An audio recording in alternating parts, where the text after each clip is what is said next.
Encore une fois, bien sûr, on remercie à tout le monde. Comme je l'ai dit à quelques-uns, on remercie aux anciens, à tous ceux qui sont là depuis le début, à tous ceux qui sont là présents. Et donc, nous allons souhaiter à chacun de vous et à chacun de nous une belle bracha Bezrat Hashem. Bien que Yoni est le bar à brachot, mais malgré cela, je vais prendre un tout petit peu ton rôle. Que Bezrat Hashem, qu'Akadosh Baruch Hu nous accorde sa bénédiction dans sa plus grande largesse, dans la santé pour nous et nos enfants, dans notre shalom bayit, dans notre progression dans la Torah et les mitzvot, dans le mariage pour ceux ou celles qui attendent leur choupa, Bezrat Hashem, et pour des dames qui attendent une belle délivrance à travers un accouchement dans la sérénité, dans l'éducation de nos enfants, qui grandissent avec de bonnes guidotes, de bons traits de caractère, qui soient épanouis, Bezrat Hashem, dans leur étude, dans leur travail et dans leur mission, et puisse Bezrat Hashem protéger tout le pays Israël l'année prochaine à Yerushalayim. Amen. Encore plus fort le Amen, s'il vous plaît. Amen. Maintenant, on va terminer encore un petit point. Maintenant, dans un registre un peu différent, je m'étais posé la question par quoi je commence, mais on a préféré ce CEDER-là. Il est impossible, bien évidemment, de passer cette année 1775 sans parler de deux événements très douloureux qui sont passés. On en avait parlé au Bet Chabad la semaine où ça s'est passé, que personnellement j'ai eu l'occasion de dire à combien j'ai été moi-même énervé, que des fois, et encore une fois on en a parlé ces quelques derniers temps, c'est que Baruch Hashem, lorsque tout va bien, malheureusement la nature humaine fait, on s'endort. Et donc peut-être Akadosh Baruch Hu nous a envoyé un petit pic pour que Bezrat Hashem, qu'on se réveille et surtout qu'on reste tout le temps unis et qu'on n'oublie pas les objectifs. Et donc, cette année, le 18 Tevet, le 9 janvier, on est obligé de parler de ça, un attentat particulièrement sanglant. Il ne faut pas l'oublier. Il y en a qui oublient, malheureusement, ce n'est pas le moment bien évidemment, mais il y en a qui oublient la Shoah. Et pour tout celui qui est un peu versé dans l'histoire, il sait qu'on ne peut prédire l'avenir que en réfléchissant et en analysant ce qui nous est arrivé. Et donc, il ne faut surtout pas faire comme les autres et oublier les choses.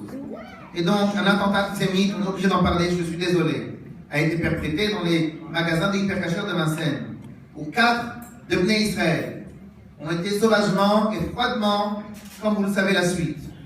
La communauté juive tout entière, mondiale, a tremblé. Nous-mêmes, nos fondamentaux, comment on voyait, nous, notre position, notre poste, comment on se voyait nous-mêmes, on a tremblé. Et beaucoup de choses ont été remises en cause. Et même pendant cette épreuve-là, on a vu qu'il ne faut pas, j'en avais déjà parlé au Bet Chabad, il ne faut pas oublier dans quelle matière nous avons été pétris, nous les Bnei Israël. J'avais demandé à plusieurs reprises, et peut-être là je lance un appel aux dames, peut-être, parce que c'est quelque part le travail, comme ma mère elle m'a fait, comme nos grands-mères nous ont fait. Que quelque part le travail des mamans, c'est de lire le soir des histoires de nos tzadikim, de nos valeureux guerriers, des maccabim et plein de nos héros qui ont formé notre patrimoine et qui sont là, et que c'est grâce à eux qu'on est là. Et bien, dans cette épreuve-là, on a eu un certain Yohan Cohen, Yohan Matar, qui se sont comportés de manière héroïque, on est obligé de parler d'eux. Dignes des exemples de maccabim et de tous les héros de notre peuple.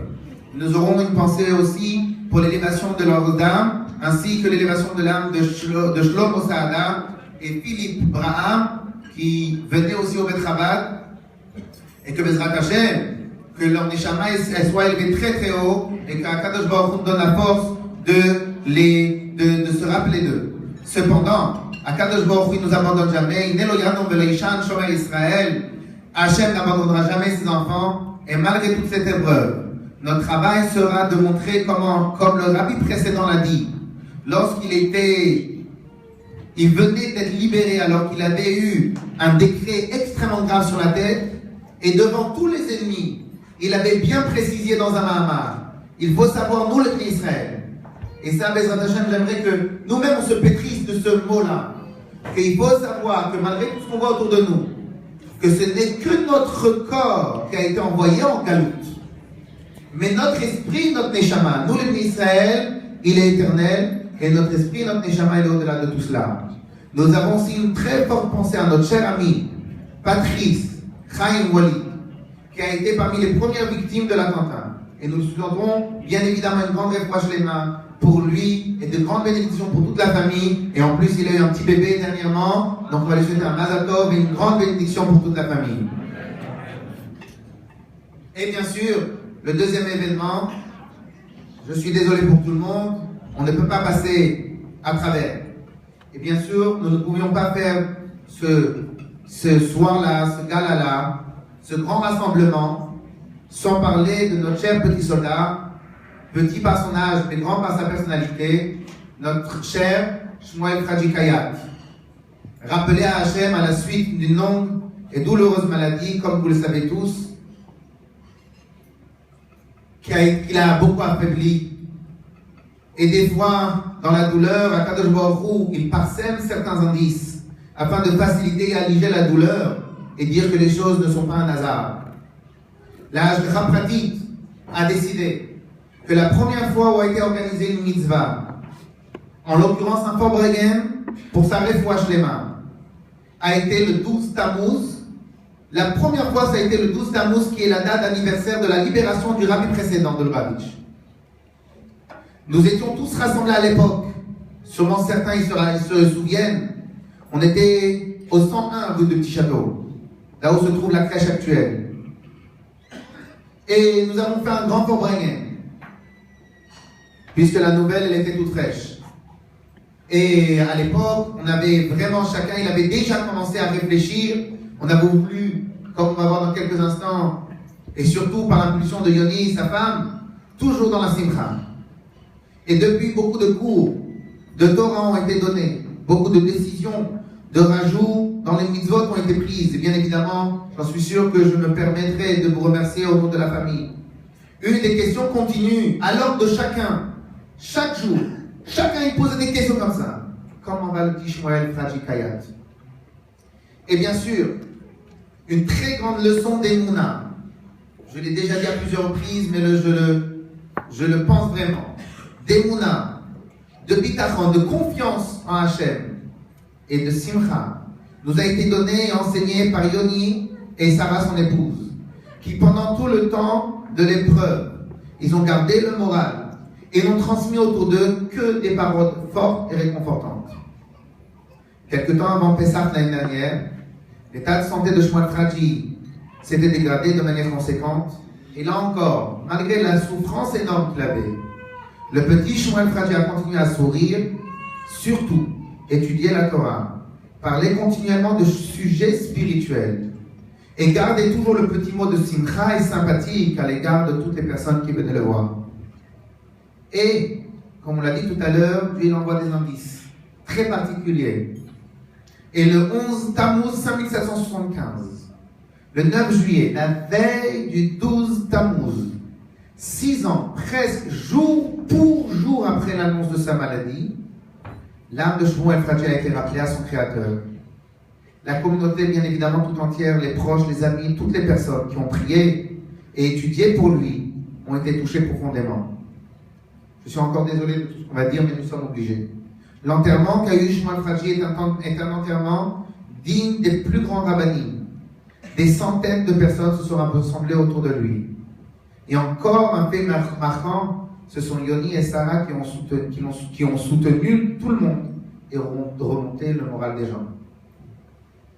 Toujours dans le srout, dans les mérites et dans les mitzvot, à l'initiative de Dan Sid et Ekuti Smadja, une chaîne d'études de toutes les Mishnayot de la Torah, ce qui est un score énorme, a été organisé à des gens, et des gens de partout se sont attelés à la tâche d'étudier les Mishnayot, même des personnes qui n'avaient absolument jamais envisagé d'étudier ce genre de texte.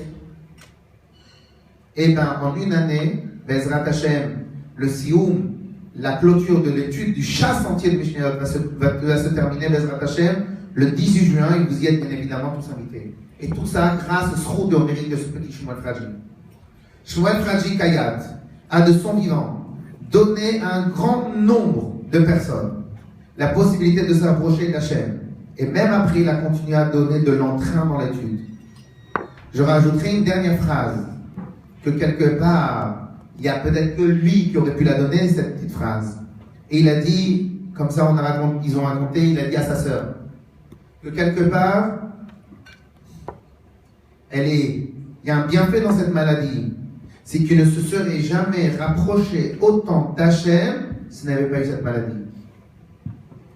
Et bien évidemment, nous, où on se trouve, je profiterai alors, donc Bezrat Hachem, chacun doit prendre des enseignements de tout cela.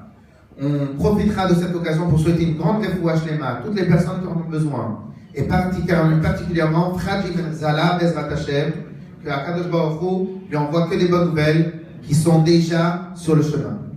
Et nous souhaiterons Bezrat Hachem à partir de maintenant à Yoni et Sarah et leurs enfants les meilleures bénédictions pour l'éternité, et que le mérite de Shmuel Fradi soit une source d'inspiration pour nous, de force, de simcha, et que Bezrat Hachem, son mérite, si Dieu veut, il soit une base, un socle pour nous, un socle de Ardout, un socle d'unité, et que Bezrat Hachem, Akadosh Baruch Hu fasse en sorte que, quelque part, il a pris sur lui tout ce qu'il fallait, et qu'il y a Akadosh Baruch Hu de là-haut, va nous laisser maintenant que les mérites pour lui et sa famille. Amen.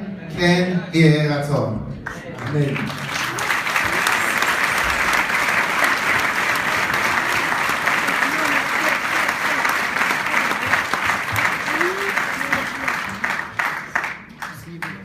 Mesdames, Messieurs, je vous demande d'applaudir encore très très fort, s'il vous plaît, le Rav Israël Nadja. Le Rav Israël Nadja ce soir, avec ses mots très touchants, très émouvants.